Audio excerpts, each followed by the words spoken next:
Hello and welcome to my platform.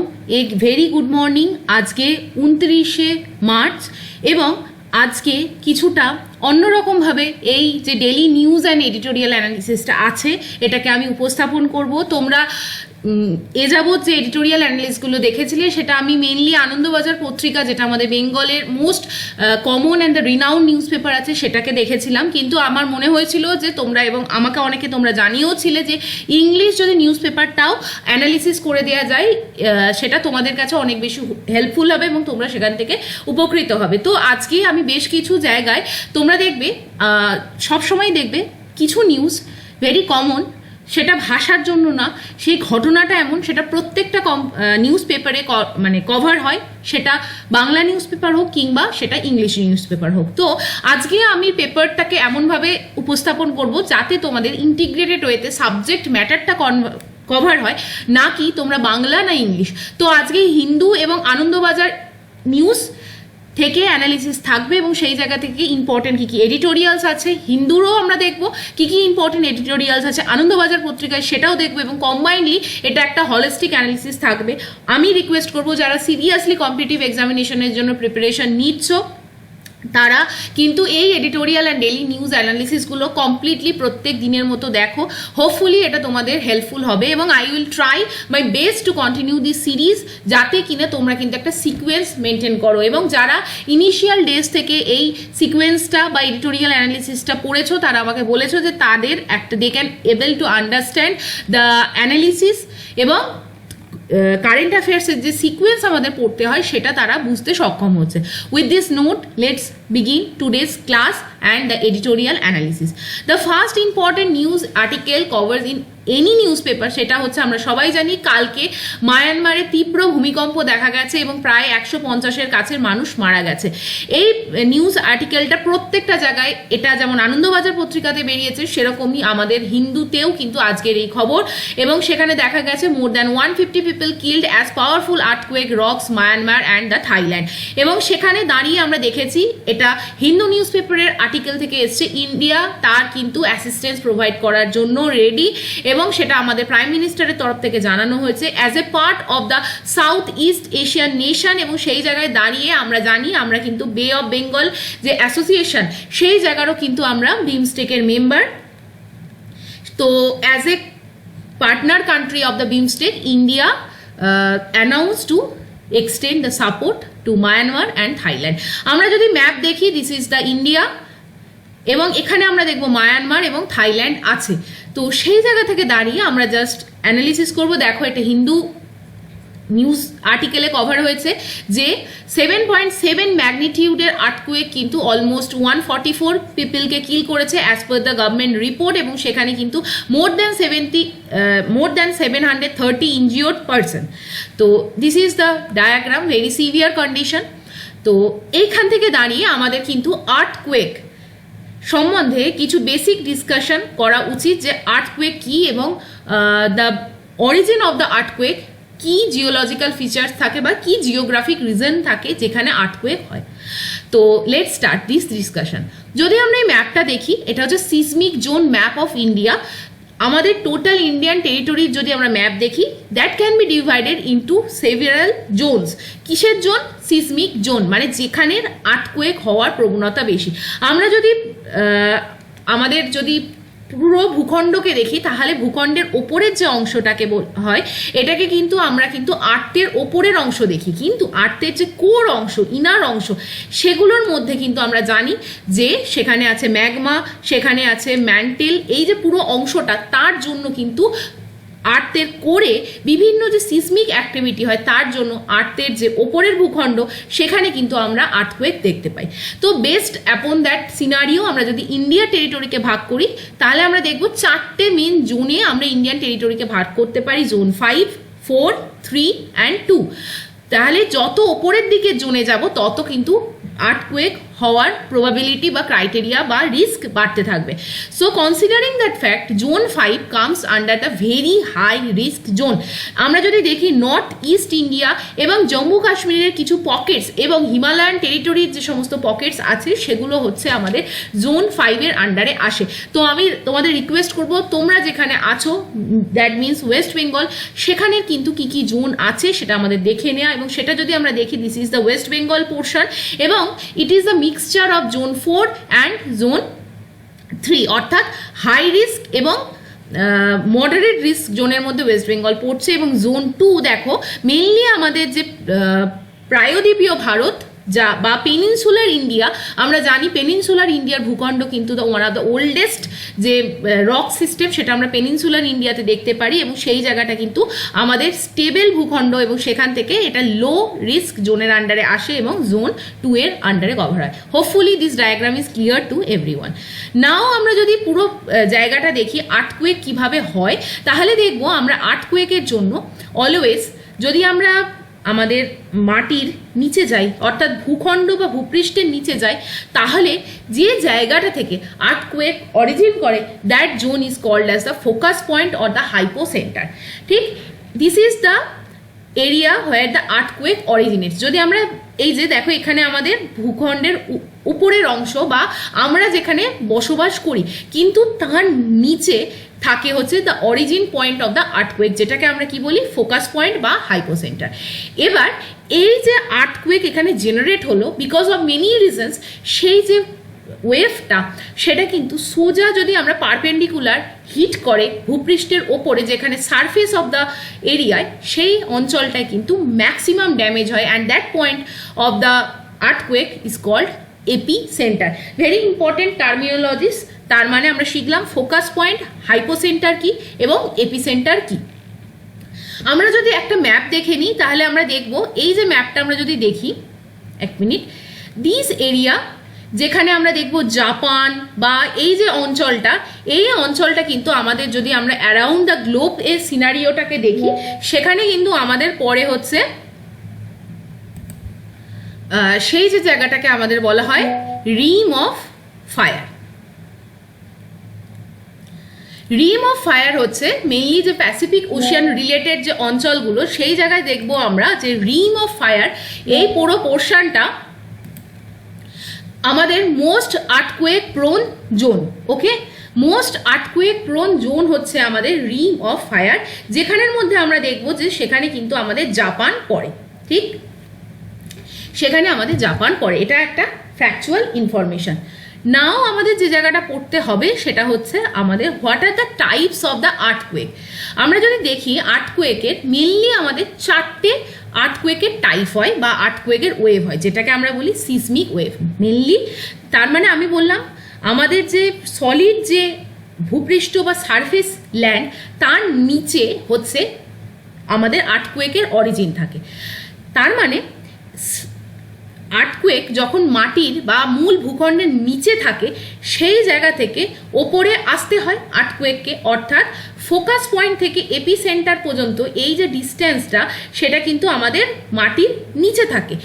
এই জায়গায় যে দুটো ওয়েভ জেনারেট করে তাকে বলা হয় বডি ওয়েভ, এবং সারফেসে যখন এই আর্থকুয়েকের ওয়েভটা চলে আসে, অর্থাৎ সারফেসের ওপরে থাকা অঞ্চলে সেই জিনিসটা স্প্রেড করতে থাকে, that will spread in the form of surface wave. এবার বডি ওয়েভকে কিন্তু আমরা দুটো টাইপে ভাগ করি, ওয়ান ইজ পি ওয়েভ বা লঙ্গিটিউডিনাল ওয়েভ, আর একটা হচ্ছে এস ওয়েভ বা ট্রান্সভার্স ওয়েভ। ঠিক, সারফেস ওয়েভকে আবার আমরা দুটো ভাগে ভাগ করি, একটা হচ্ছে আর ওয়েভ বা র্যালে ওয়েভ, আর একটা হচ্ছে লাভ ওয়েভ বা এল ওয়েভ।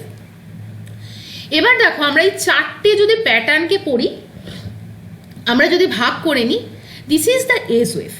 ঠিক, এস ওয়েভ আর পি ওয়েভ কিভাবে যাচ্ছে দেখো, সরি, পি ওয়েভে দেখা যাচ্ছে কিন্তু পি ওয়েভ যে জায়গাটা, যে পার্টিকেলসগুলোর যে মুভমেন্ট, পার্টিকেলস যেগুলোর মুভমেন্ট, এটা ফিজিক্সের কনসেপ্ট, সেইটার সাথে ওয়েভের প্রোপাগেশন কিন্তু প্যারালালি যাচ্ছে, অর্থাৎ পার্টিকেলস যদি এভাবে মুভ করে আর ওভারঅল যদি ওয়েভটা সেটাও কিন্তু প্যারালালি মুভ করছে, this is the P wave.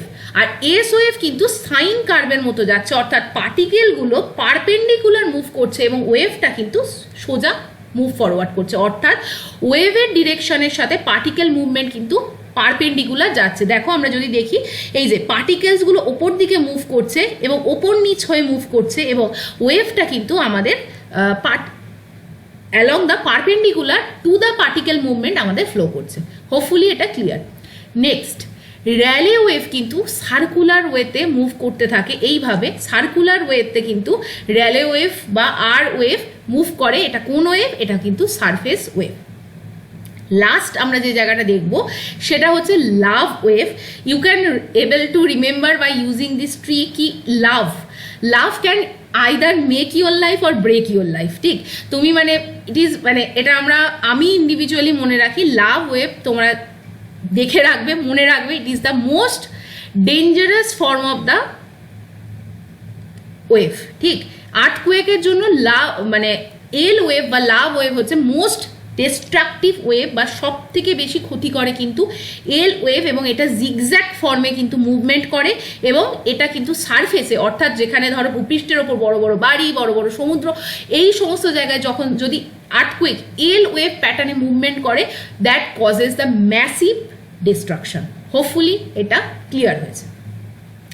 দেখো এখানে পার্টিকেলগুলো জিগজ্যাগ মোশনে মুভ করতে শুরু করেছে এবং ওভারঅল যে ওয়েভটা সেটা কিন্তু মুভ ফরওয়ার্ড করছে, সামনের দিকে ফ্লো করছে। এরপর আমরা যে জায়গাটা দেখব সেটা হচ্ছে আর্থকুয়েক মেজারমেন্ট আমরা কোন যন্ত্রের মাধ্যমে করি, রিপিটেডলি কোয়েশ্চেন্স আসে, সেটা হচ্ছে সিসমোগ্রাফ। সিসমোগ্রাফে হচ্ছে ধরো এই পেনটা এই যে চার্ট পেপারের ওপর নিডলটা সরতে থাকে এবং সেই নিডলটা সরার ফলে we can get A graph, যে কি গ্রাফ প্যাটার্ন আর্থকুয়েক শো করছে। এই গ্রাফটাকে যদি আমরা প্লট করি in the Richter scale, we can get the magnitude of the earthquake, এবং সেই রিক্টার স্কেলের ম্যাগনিটিউডের ওপর ভিত্তি করে, সেই ফ্রিকোয়েন্সির ওপর ভিত্তি করে আমরা বলতে পারি যে কোন আর্থকুয়েক কতটা ক্ষতি করছে। যেরকম বর্তমানে যে আমাদের আর্থকুয়েকটা মায়ানমারে এসছে, দেখা গেছে এটা 7 এর ওপরের যে আর্থকুয়েক, তার মানে এটা কিন্তু মোস্ট ডেঞ্জারাস ফর্ম অফ আর্থকুয়েকের আন্ডারে চলে যাচ্ছে। বলা হয় যে 9+10 কাছে যদি আর্থকুয়েক আসে কোনোদিনও পৃথিবীতে, that will cause the end of the human existence, এবং সেখানে কিন্তু আর মানে কোনো জিনিসকে রক্ষা করা পসিবল নয়। This is the Richter scale, যেখান দিয়ে আর্থকুয়েককে মাপা হয়। আর একটা আমি বলে দিচ্ছি, before the seismograph instrument came into the existent, আর একটা যন্ত্র দিয়ে আর্থকুয়েককে মাপা হতো, সেটা হচ্ছে মার্কেলি। এইটার মাধ্যমেও কিন্তু মার্কেলি ইন্টেন্সিটি প্যারামিটার দিয়েও কিন্তু আর্থকুয়েককে মেজার করা হতো। এইটা যদি কোয়েশ্চেনে দেয়, then also the correct answer will be the earthquake measurement technique. Hopefully এই পুরো জায়গাটা ক্লিয়ার তোমাদের হয়েছে। আশা করি পুরো জায়গাটা আমি আর্থকুয়েক রিলেটেড প্রবলেমগুলো বলতে পারলাম। নেক্সট যে আর্টিকেলগুলো এসছে, সেই আর্টিকেলগুলো স্পেসিফিক পড়ার আমাদের দরকার নেই, not related to our study, but what is needed যদি আমরা দেখি, তাহলে দেখবো বেশ কিছু কমন আর্টিকেলস এসছে। লাইক সুপ্রিম কোর্ট বলেছে free speech is an integral part of the healthy society. এখানে দেখা গেছিল যে আমাদের যে গুজরাটের পুলিশ একজন কংগ্রেস এমপিকে তার একটা কবিতা লেখার জন্য যে এফআইআর ফাইল করেছিল, এবং সেই জায়গা থেকে দেখা গেছে কংগ্রেস এমপি ইমরান স্যার, তার ক্ষেত্রে কিন্তু inciting Discord through this poem on suffering injustice with the লাভ। এখানে তিনি যে সমস্ত কবিতার মাধ্যমে যে ব্যক্ত করেছেন তার মনের ভাব, তার এগেনস্টে পুলিশ কিন্তু এফআইআর করেছিল। কিন্তু সুপ্রিম কোর্ট কিন্তু রিসেন্টলি জানিয়েছে free speech is an integral part of the healthy society. Similarly কর্ণাটকেও একটা হাইকোর্টে কেস গেছে, যেখানে দেখা গেছিল যে একটা অ্যাপ, সেখানে হচ্ছে trying to mislead code with the false claim এটা। এবং আরও যদি আমরা কিছু আর্টিকেল দেখি, আমাদের আনন্দবাজারে আজকের খবরে এসছে মত প্রকাশের স্বাধীনতা রক্ষার দায় কোর্ট পুলিশেরও। এটা কুনাল কামরার একটা ইন্টারিম প্রোটেকশনের জন্য মাদ্রাজ হাইকোর্ট থেকে অর্ডার ইস্যু হয়েছে এবং তাকে অ্যারেস্ট করার জায়গা থেকে ইন্টারিম প্রোটেকশন দেওয়া হয়েছে। এবং বিভিন্ন জায়গায় বলা হয়েছে restaurant can't enforce service charge says the Delhi high court. All the news যদি আমরা দেখি, সেটা আনন্দবাজার পত্রিকা হতে পারে, হিন্দু এডিটোরিয়াল হতে পারে, বাট সেখানে কিন্তু আমরা যেখানে দেখা যাচ্ছে যে এখানে কিন্তু সুপ্রিম কোর্ট বারবার যে আর্টিকেলসগুলোর ওপর হাইলাইটস করছে, that comes under the fundamental rights. যদি আমরা বাংলা নিউজ পেপারের একটা জায়গা দেখি এবং বিচারপতির একটি অভিপ্রায় জানি, তাহলে আমরা পড়ব যে তিনি বলেছেন সাহিত্য কলা জীবনকে আরও অর্থপূর্ণ করে তোলা সম্ভব। ব্যক্তি বা গোষ্ঠীর মত প্রকাশের স্বাধীনতা একটি সুস্থ সভ্য সমাজের অবিচ্ছেদ্য অঙ্গ। বিচারপতিদের মতে মত প্রকাশ এর স্বাধীনতা ছাড়া ভারতীয় সংবিধানের 21 নম্বর ধারায় বর্ণিত মর্যাদাপূর্ণ জীবন কাটানো অসম্ভব। অর্থাৎ এখানে ফান্ডামেন্টাল রাইটসের আসছে ক্লজ 19, যার মধ্যে থাকে কিন্তু right to speech and expression. ঠিক, এটা কোন আর্টিকেলে যদি আমরা ভালো করে দেখি আছে আর্টিকেল 19(1) সাব ক্লজ এতে আছে রাইট টু স্পিচ। তোমরা যদি কেউ পলিটির সিরিজ না দেখে থাকো, অবভিয়াসলি ফান্ডামেন্টাল রাইটস আমি পড়িয়ে দিয়েছি, তোমরা দেখবে এবং পলিটির বই খুলে দেখবে 19 আর্টিকেলের 1A সাব ক্লজে right to speech and expression আছে। এবং আমরা যদি দেখি 19 যে সাব ক্লজ 2 সেখানে কিছু রিজনেবল রেস্ট্রিকশনও আছে। রিজনেবল রেস্ট্রিকশন মানে কি? রিজনেবল রেস্ট্রিকশনস মানে কি, এই যে ফান্ডামেন্টাল রাইটসগুলো আছে এবং মত প্রকাশের যে বাক স্বাধীনতার যে অধিকার আমাদের সাধারণ সিটিজেনকে দেওয়া হয়েছে, সেখানে কিন্তু state can impose several restriction. সেই রেস্ট্রিকশনগুলোর গ্রাউন্ড কিন্তু স্পেসিফিক। সেই রেস্ট্রিকশনের গ্রাউন্ড হচ্ছে security of nation, sovereignty of the nation, integrity of the nation, so and so. তো এই জায়গাগুলো ফ্রেন্ডলি রিলেশন যদি আমাদের মেনটেন করতে হয় উইথ দ্য ফরেন কান্ট্রি, সেগুলোও কিন্তু আমাদের এই বাক স্বাধীনতার অধিকারকে কিন্তু রেস্ট্রিক্ট করতে পারে। বাট সেটা কিন্তু কে বিচার করবে যে আর্টিকেল ধরো 19(1) যে স্বাধীনতা আমাদের দেয়া আছে ফান্ডামেন্টাল রাইটস, আর আর্টিকেল 19 সাব ক্লজ 2 যে রিজনেবল রেস্ট্রিকশনগুলো দেয়া আছে, এই রিজনেবল রেস্ট্রিকশন কে ইম্পোজ করতে পারে? স্টেট ইম্পোজ করতে পারে। অর্থাৎ স্টেট কিন্তু চাইলে ফান্ডামেন্টাল রাইটসকে অ্যাব্রোগেট করতে পারে। এবার কোন একটা পার্টিকুলার সার্কামস্ট্যান্সেস বা ইভেন্টে ভার্সেস বা কোনো একটা ইভেন্টে কে প্রায়োরিটি পাবে? অর্থাৎ ফান্ডামেন্টাল রাইটস জিতবে না রিজনেবল রেস্ট্রিকশন জিতবে? ঠিক,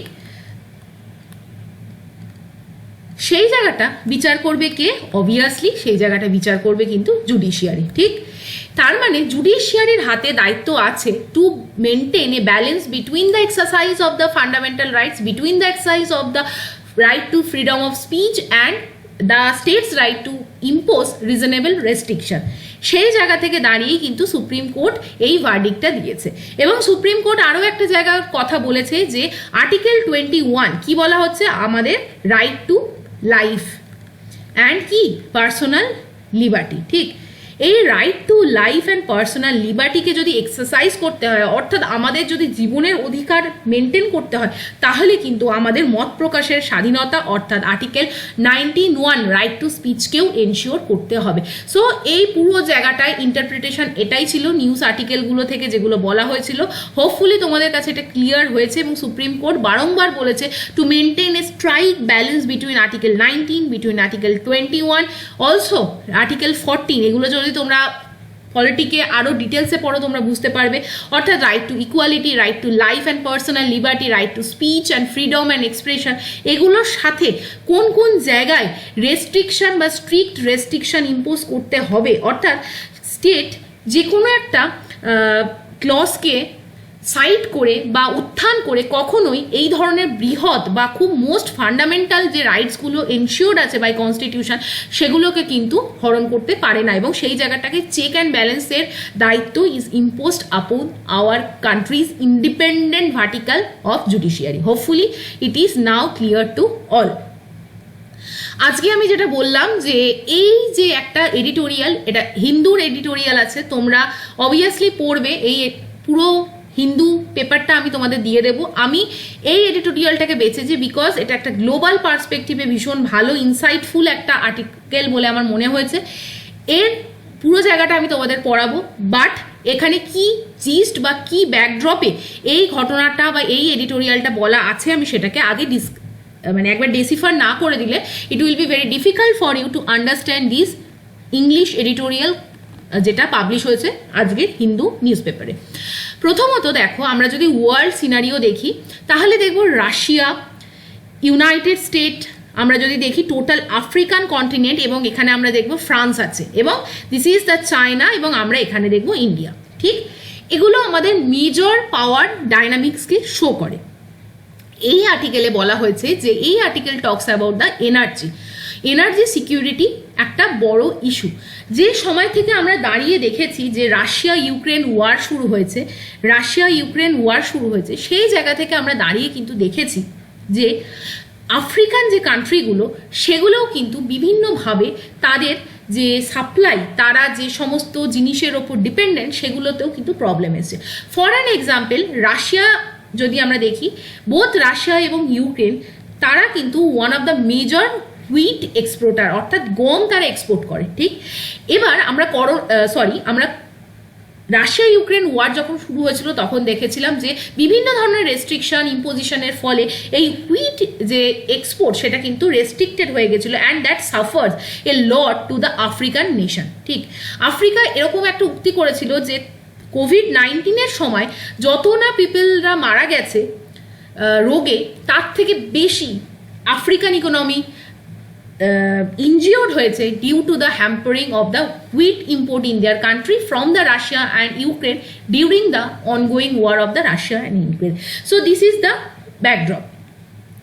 নেক্সট, আমরা যদি এখন দেখা যায় এনার্জির জায়গায় আমরা দেখতে পাচ্ছি যে এনার্জির যে পার্সপেক্টিভ, সেই জায়গায় কিন্তু আফ্রিকার মধ্যে একটা হিউজ পোটেনশিয়াল আছে two generate the nuclear energy, এবং আমাদের যে সাস্টেনেবল যে সমস্ত এনার্জি গোলসগুলো আছে সেগুলোর জায়গায় যদি আমাদের মুভ ফরওয়ার্ড করতে হয় এন্টায়ার গ্লোবকে, then nuclear energy can be the one of the tools. সেই জায়গায় দাঁড়িয়ে কিন্তু দেখা যাচ্ছে যে এনার্জির ক্ষেত্রে এতদিন পর্যন্ত আফ্রিকার ক্ষেত্রে সাহায্য করেছে ইউএসএ, ফ্রান্স, ইভেন সাউথ কোরিয়ার কিছু কন্ট্রিবিউশন আমরা আফ্রিকান নেশনে দেখেছি অ্যালং উইথ দ্য রাশিয়া। কিন্তু দেখা যাচ্ছে যুদ্ধের বিভিন্ন পরিস্থিতি, গ্লোবের বিভিন্ন ডাইনামিক্স চেঞ্জের ফলে দেখা যাচ্ছে আফ্রিকান এই যে নিউক্লিয়ার জেনারেশনের যে পোটেনশিয়াল, এটা এক্সট্র্যাক্ট করতে ফোরফ্রন্টে চলে আসছে চায়না, এবং চায়না বিভিন্নভাবে তাদের যে ডেপ্ট ট্র্যাপ যে পলিসিগুলো আছে, ঠিক, ডেপ্ট trap policy, belt and road initiative যেগুলো আছে, এগুলো আমরা অবভিয়াসলি যারা অনেকদিন ধরে কারেন্ট অ্যাফেয়ার্স পড়ছে এবং ডেসক্রিপটিভ রাইটিং লিখছে তাদের পক্ষে এগুলো জানা সম্ভব। চায়না এখন আফ্রিকান বিভিন্ন কান্ট্রিতে ম্যাসিভ ইনভেস্টমেন্ট শুরু করেছে, এবং সেই জায়গা থেকে দাঁড়িয়ে দেখা যাচ্ছে ইন্ডিয়াকেও উচিত এই নিউক্লিয়ার যে এনার্জি সেটাকে জেনারেট করা এবং আফ্রিকান কান্ট্রিগুলোকে সাপোর্ট করা। তো with this note I am starting this editorial discussion, যেখানে আমরা দেখব যে এইখানে কি কি পড়া আছে বা কি কি ইম্পর্টেন্ট জায়গার ওপর হাইলাইট করার চেষ্টা করেছেন লেখক বা অথর। সো এক মিনিট।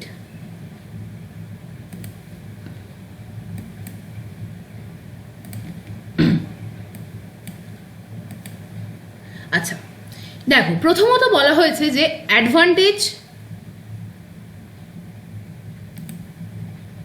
যে জায়গাটা, দেখো এক মিনিট,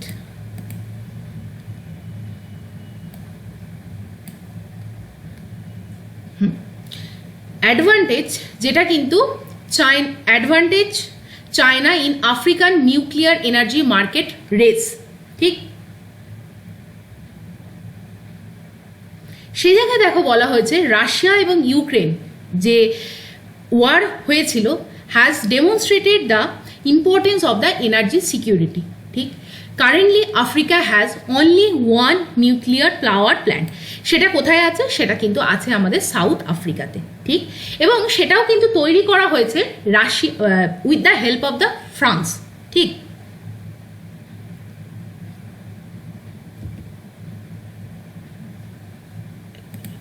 হ্যাঁ, with the help of the France. সেই জায়গা থেকে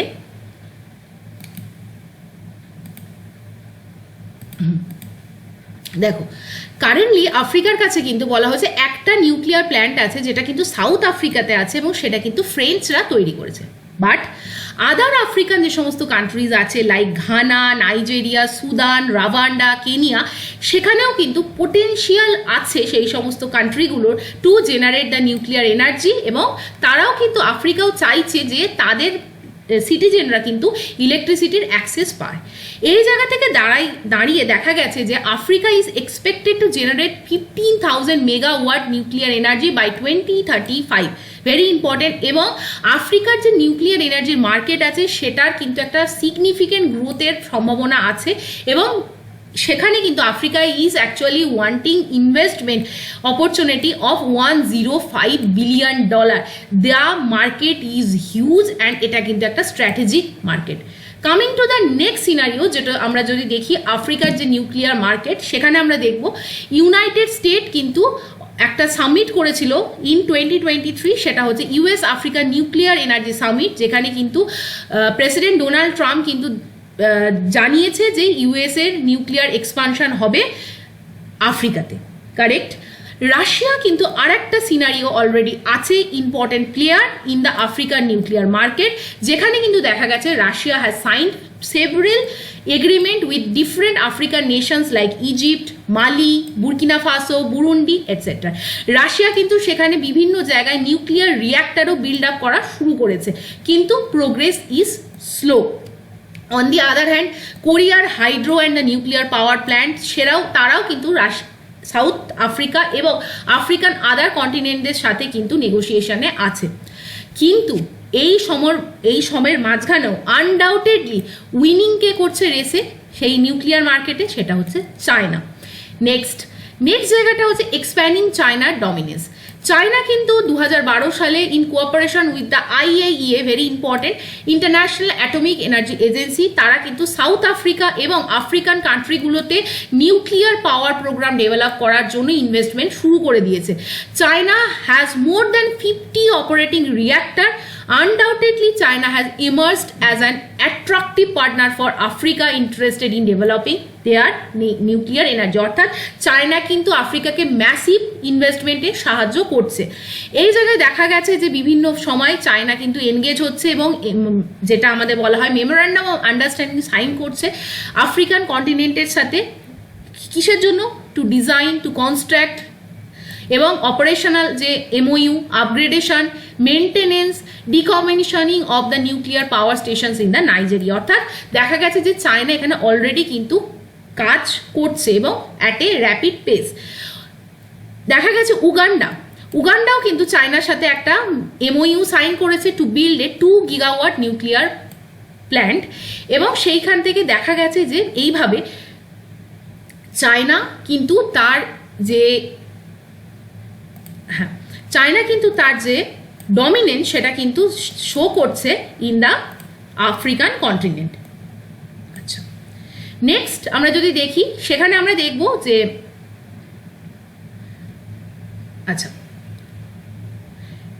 রাশিয়া কিন্তু যেভাবে ইনভেস্টমেন্ট করছে লার্জ স্কেলে, চায়নাও তার থেকে খুব একটা পিছিয়ে নেই এবং চায়না ডেসপারেটলি ফরেন ইনভেস্টমেন্ট করতে চাইছে। এবং আফ্রিকা বিভিন্ন জায়গায় দেখছে যে রাশিয়া ইউক্রেন ওয়ারের সময় বিভিন্ন জায়গায় যে সমস্ত রাশিয়া স্যাংশন পেয়েছে, ইকোনমিক রাশিয়ার নিজস্ব স্ট্যাগনেশন আছে এবং ইউক্রেনের ওয়ারের জন্য রাশিয়া অনেকটা দেখা গেছে যে এই ইনভেস্টমেন্ট আফ্রিকার সাথে করে উঠতে পারছে না, এবং আফ্রিকার নিজের নিড মেটানোর জন্য Africa is becoming desperate to get the foreign investment and from the China. এরপর দেখা গেছে আফ্রিকার যে nuclear ambition, how India can fetch the benefit out of it. বলা গেছে যে এই গ্লোবাল ড্রাইভ যেখানে আছে, যেখানে আমাদের গ্লোবাল ড্রাইভ কি, টু বি মোর ক্লিনার এবং to move to the sustainable efficient energy, সেই জায়গায় কিন্তু আফ্রিকা একটা পোটেন্সিয়াল জায়গা, এবং Africa will increasingly consider nuclear energy as a panacea to the problem, so the solution of each and every problem. panacea মানে হচ্ছে মহৌষধ। Next, therefore regardless of the China, এবং সবাই জানি China is using their debt trap policy, যেখানে massive টাকা দিয়ে China কিন্তু মানে অন্যান্য কান্ট্রিকে তার কবজায় নিয়ে আসে। আফ্রিকান কান্ট্রির কিন্তু কোনো অপশান নেই চায়নার হাত থেকে ফাইন্যান্স না নেওয়ার। সেই জায়গায় দাঁড়িয়ে বলা হয়েছে যে ইন্ডিয়ার কিন্তু উচিত, as of January 30, 2025, India's nuclear generation capacity is only 8180 megawatt, যেটা কিন্তু 2047-এ ইন্ডিয়া বলেছে 100 গিগাওয়াট পর্যন্ত নিউক্লিয়ার এনার্জি জেনারেট করবে। সেই জায়গায় দাঁড়িয়ে ইন্ডিয়াকে কিন্তু ইম্পর্টেন্ট রোল প্লে করতে হবে টু সিকিওর আফ্রিকান ইউরেনিয়াম, অর্থাৎ আফ্রিকার যে হিউজ ইউরেনিয়ামের ভান্ডার আছে সেটা কিন্তু ইন্ডিয়ার ইউজ করা উচিত। এবং in 2019 India signed A nuclear cooperation agreement with the Namibia. India also plans to develop some uranium mining projects in the Niger and the Namibia. Last লেখা আছে দেখো, yet with increasing Chinese dominance it would be harder for India to venture in the African nuclear market impacting India's energy security in the long term. অর্থাৎ তোমরা বুঝতে পারলে যে এই জায়গায় দাঁড়িয়ে, হ্যাঁ এই জায়গায় দাঁড়িয়ে কিন্তু আমাদের বলা হয়েছে যে চায়নার সঙ্গে প্যারালালি ইন্ডিয়াকেও কিন্তু নিজের ইন্টারেস্ট আফ্রিকান কন্টিনেন্টের জায়গাতে হবে এবং আফ্রিকার যে বেনিফিট সেটাকে কিন্তু রিপ করতে হবে।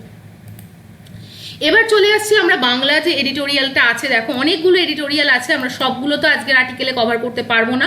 কিছুদিন আগেই আমরা জাস্ট যে আর্টিকেলটা পড়লাম, দেখো আমরা দেখেছিলাম সঞ্জিদা খাতুন মারা গেছেন এবং তারই সম্বন্ধে একটি বায়োগ্রাফি বলা যেতে পারে, এটা তোমরা নিজেরা পড়ে নিও। আমরা যে জায়গাটা পড়বো, দেখো আগের দিন আমরা আরেকটা এডিটোরিয়াল কিছুদিন আগে পড়েছিলাম, সেটা হচ্ছে কৃষ্ণ গহ্বর।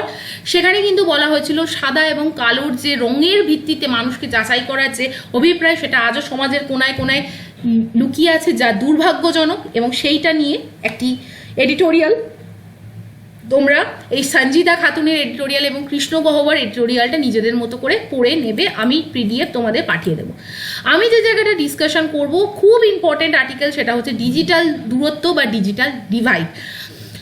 এখানে দাঁড়িয়ে দেখো দেখা গেছে একটি রিপোর্ট সদ্য প্রকাশিত হয়েছে, যেখানে দেখা গেছে ডিজিটাল মাধ্যম ব্যবহারকারীর সংখ্যা ভারতে যদি আমরা দেখি, সেটা ভারত বিশ্বের মধ্যে তৃতীয়, কিন্তু মাথা পিছু গড় ব্যবহারের নিরিখে ভারতের স্থান কিন্তু 28, অর্থাৎ 28। ওকে, অর্থাৎ এই যে ডাইভার্সিটি অফ রিপোর্ট, এটা কি বোঝাচ্ছে? এটা বোঝাচ্ছে যে বিপুল জনসংখ্যা যেটা আমাদের ভারতের আছে, তার জন্য টোটাল মোবাইল বা ইন্টারনেট পরিষেবা দ্রুত ছড়িয়ে গেছে এবং সেখানে আমেরিকা এবং চীনের পরেই ভারত আছে। অর্থাৎ ভারতের টোটাল পপুলেশনের মেজরিটি জায়গায় নাম্বারের রেসপেক্টে দেখা যাচ্ছে ভারত তৃতীয় স্থানে দাঁড়িয়ে আছে। কিন্তু যত ধরনের সেক্টর বা বিভিন্ন ধরনের যে কাজে ডিজিটাল প্রযুক্তির যে ব্যবহার, সেটাই কিন্তু ভারত ততটা ভালো নেই, বা ভারতের সেই জায়গাটায় কিন্তু ভারত পিছিয়ে রয়েছে।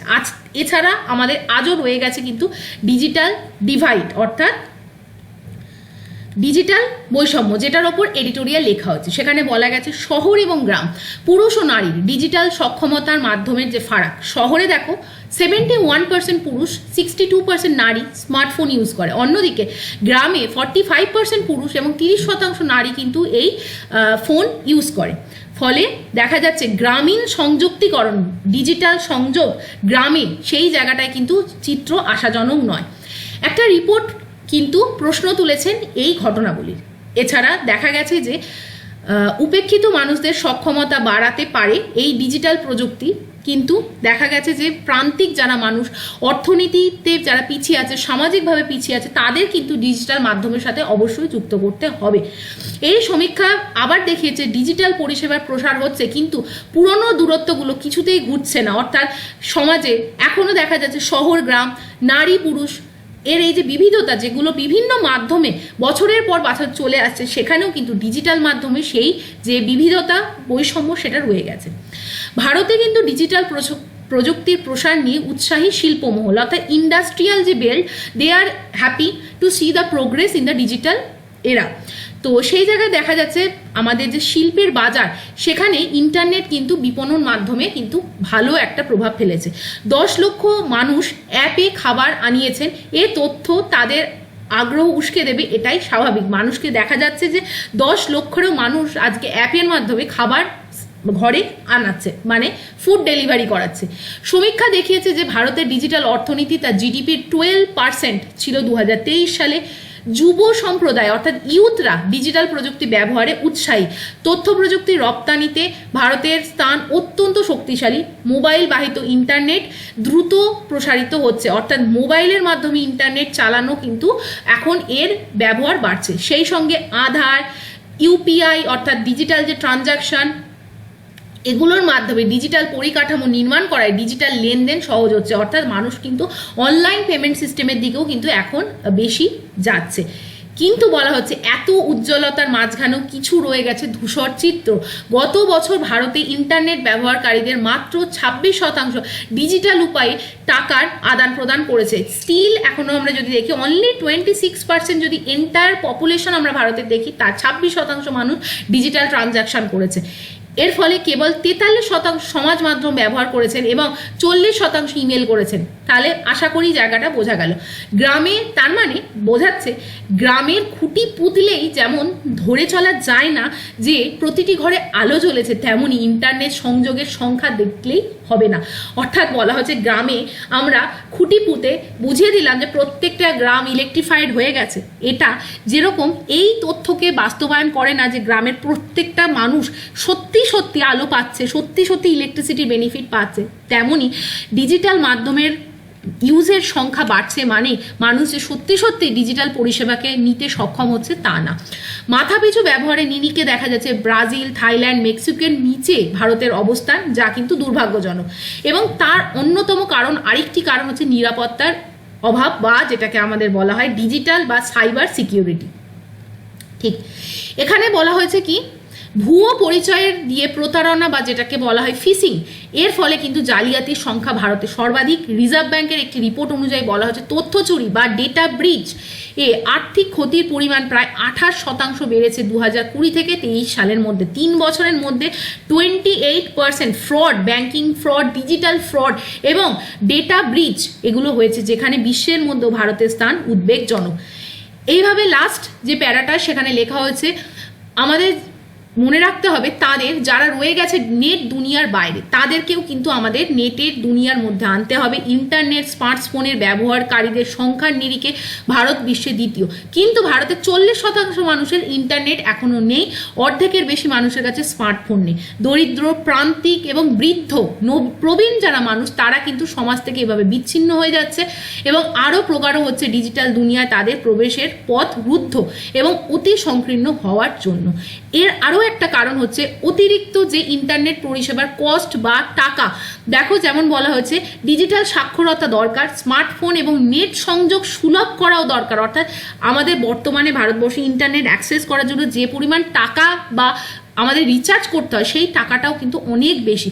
একই সাথে অফলাইন পরিষেবাগুলোকেও চালু রাখতে হবে।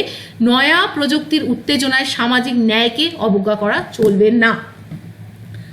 আশা করি আজকের এই যে এডিটোরিয়াল ডিসকাশনটা তোমরা হোপফুলি ভালো লেগেছে তোমাদের। আমি অনেকটা সময় দিয়ে, অনেকটা রিসার্চ করে, অনেকটা সময় দিয়ে এই স্লাইডগুলো বানিয়েছি। হোপফুলি তোমাদের ভালো লেগেছে। কেমন লাগছে অবশ্যই কমেন্ট করে জানাবে, লাইক করবে, শেয়ার করবে বন্ধুদের সাথে এবং আমার চ্যানেলটাকে সাবস্ক্রাইব করবে।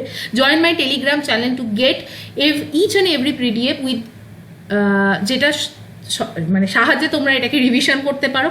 এবং তোমরা যারা আমার থেকে ডেডিকেটেডলি আমার থেকে পড়তে চাইছো, আমার গাইডেন্স নিয়ে তোমরা জীবনে সাফল্য পেতে চাইছো বা সেই জায়গা থেকে দাঁড়িয়ে কম্পিটিটিভ এক্সামিনেশন ক্লিয়ার করতে চাইছো, ডেফিনেটলি আমাকে মেল করতে পারো। আমার মেল আইডি এটা, মেল আইডির লিঙ্ক তোমরা ডেসক্রিপশন বক্সে কমেন্ট বক্স থেকে চেক আউট করতে পারো এবং ডেফিনেটলি আমায় মেলে জানাতে পারো if you want to study with me.